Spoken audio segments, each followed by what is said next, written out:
Alright,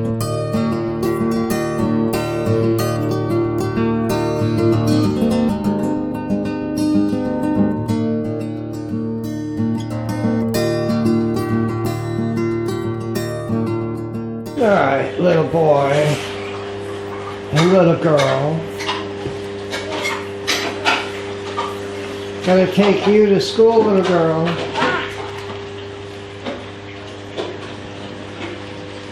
Can you try not to headbutt the floor for a little while? Hey, little man, you know that's your sister's book bag, right? Yeah. Why don't you put that on so we can go? I keep these here on the porch so I see them every single time I walk by. They never go without me taking a look at them. I spray them constantly. It's been 3 weeks, and so far we've lost one for sure. These 2, 3, 4, 5. And it looks like we've lost 5 of them. But in 3 weeks, we still have this one green, green, green, green, green, green, green. This one looks rough. But the one under it, this one here, looks wonderful. And this one's still green. So we've got a bunch of these that are still green. Looks like we have about 9 that are still green. I would be thrilled with 2 of these surviving. We get 6 or 7 of them to live, I'll be even happier. Good morning, everyone. Welcome back to Paradise. It is Friday. It's kind of late in the week. It's been kind of a busy week, so I haven't been out here much. I was at the embassy yesterday, and if you guys remember just how much I love going to the embassy. I had to go to the embassy, take care of Mr. Mello's stuff. We're making some progress at least. Now, today, we're back out here on the land. We split the hive Tuesday, and I want to take a look at it. I probably shouldn't get into that hive till next week. Probably should give it a week, but I don't have the patience for that. I want to see if we're getting queen cells drawn out in the queenless hive. I'm not happy with our results right here, to be honest. Part of the reason we're too wet is that the swale has been flooded for weeks now. For like 2 weeks. I told them I wanted water for 1 day, and they haven't shut the gate yet. So every time they run water, this thing floods out, and we're going anaerobic, I think. I'm pretty sure my soils are starting to go anaerobic, and what's happening is the areas where they're high up off the ground, they look pretty good, but in the low spots, we're getting a lot of death. You know, and I talked to them early this week, Monday, I think. Monday, I asked them why they don't shut the gate. And he said, oh, they're supposed to shut it. Well, today's Friday, the gate's still open. Water's been flowing here for 2 weeks straight, and I only wanted water for 1 day. I don't need water 2 weeks straight. Especially this time of year. Now we're getting soggy. The roadway's flooded, and it's all because they haven't come to shut this gate. I don't understand it. All right, one of the things that we need to focus on is the life in the soil. You take care of the microbes in the soil, and they will take care of your plants. You won't need to fertilize, you won't need to do anything. So, that's why we're here spreading compost tea. That's why we make compost. That's what we do all this for. We want to get the life in the soil. One of the key things that we did is when I planted this alfalfa seed, I covered it with a thin layer of grass. And if you look at this soil, that grass is almost completely gone. And that means that our microbes are busy at work. That's a good sign. That's what we want to see. Now, if we can get rid of this water, and we'd be fine. We're at the spring rains. We're not going to need water through this canal for probably 2 months now because of the spring rains. Them flooding this canal is actually doing us damage, and it's a real problem. So I'm hoping he gets in here and takes care of this. The fact that our grass has been chewed up by the microbes already, that's a really good sign. This is what we want to see. This is giving us life in the soil. The life in the soil is what is going to make this property grow. Now, I am pretty sure these are sunflower seeds, but I'm not positive because I think this is a cowpea And you can see the difference between the cowpea seed and the sunflower seed. I was thinking about it earlier today when I was looking at the macadamia cuttings that I did. And I looked over at the sweet potatoes, which are right next to it, and I realized that I put those sweet potatoes in that water to create slips 3 months ago. And they've been creating slips for 3 months, and I think they're about done. The slips that are still on those potatoes are going to be the last ones we get. So we need to get these to grow if we're going to get sweet potatoes. And it looks promising. We're getting sweet potatoes. I'm happy with the results so far. Since I've got these sunflowers, we're going to just throw a bunch of these into the mulch. Spring rain time, over the weekend it should rain, to water them in. I'm not going to do anything to add water. We're just going to throw them into the mulch and see how they do.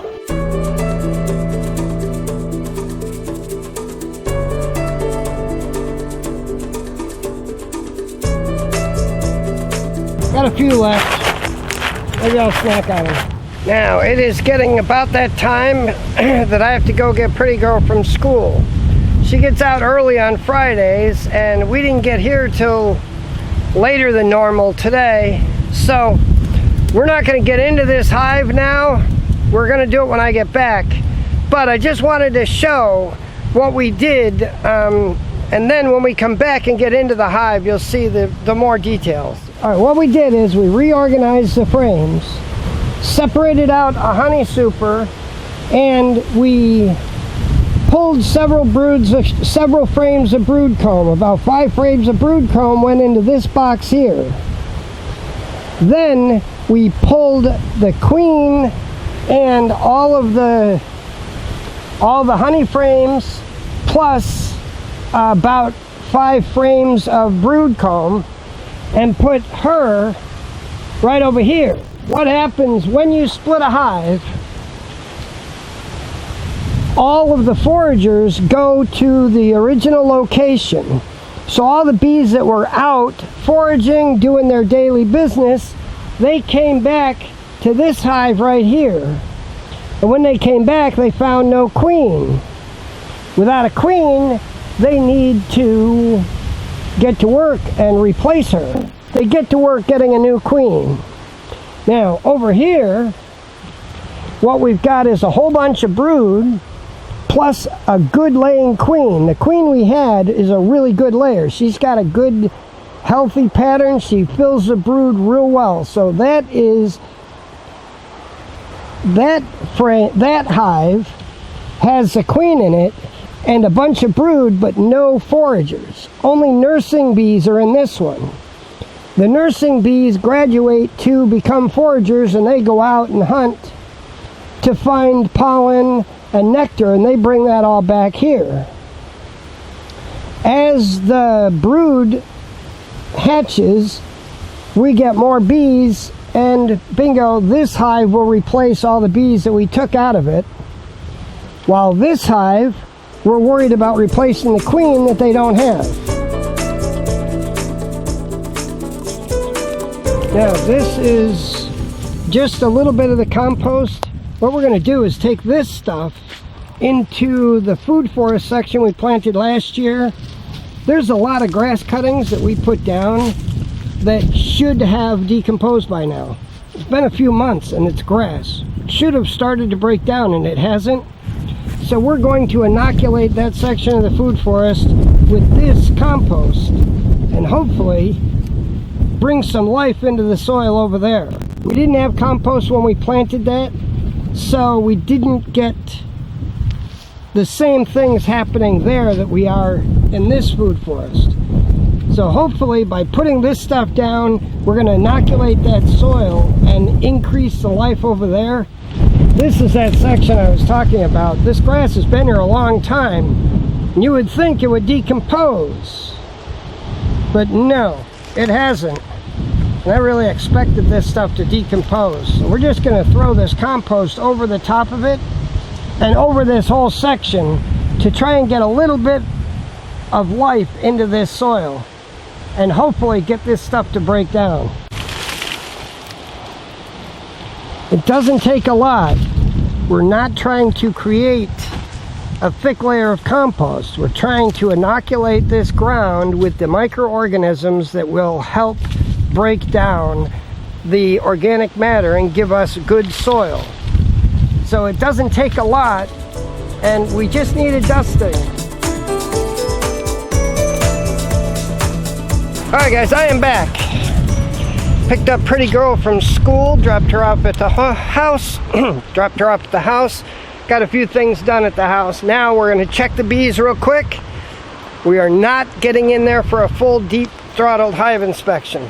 We just want to see if we've got queen cells forming, and we want to check the other hive too. Now this is the hive without the queen, so we're only checking for queen cells.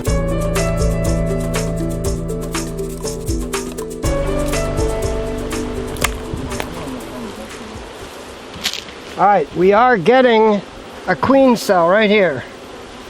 So at least we have one queen cell.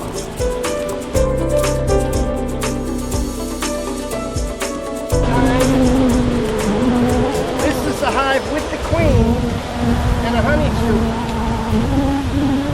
So this one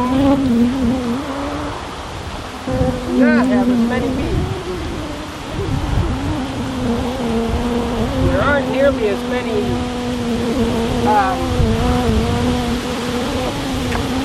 the word I'm looking for. Worker bees out, scavengers.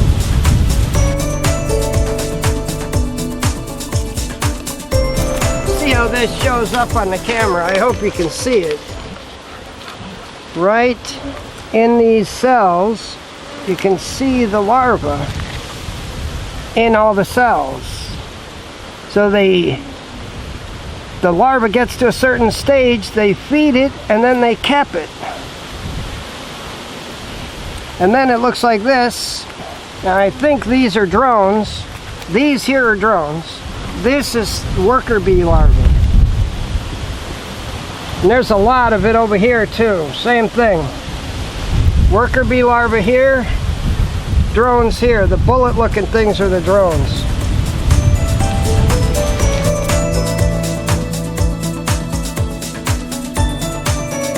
Now we checked on the bees and they're so-so. I mean, they're as good as I can tell, but I would have liked to have seen the queen, but she was in there and fine. And we're seeing a lot of eggs and a lot of larvae, so I'm pretty sure she's in there and doing just fine. Now what we're going to do is turn this compost pile and then build the other one real quick, and we're done for the night. So as soon as these are turned, as soon as this one's turned and the other one's put together, we're going home. Now we have neglected this pile, only turned it once since we made it. Really have not done what we should have with this pile, but it's still smoking in the center. Not enough water on the edges, so it really needs a good watering. That's why we've got the pump going. But we do have heat in the center of it. Alright, I have decided we're going to hold off on building this compost pile. We really could use a little more grass. Give this stuff a little time to dry out a little more, because there's a lot of green in this. We want the grass to dry out. Plus it's late. If we take the time to do that, it'll be after 6 when we're done here, and I don't want to be here on Friday after 6. I just don't. So we're going to pack up and call it a night. We'll come back next week and we'll build this compost pile then. So that's it for the night, guys. God bless. We'll see you guys Monday.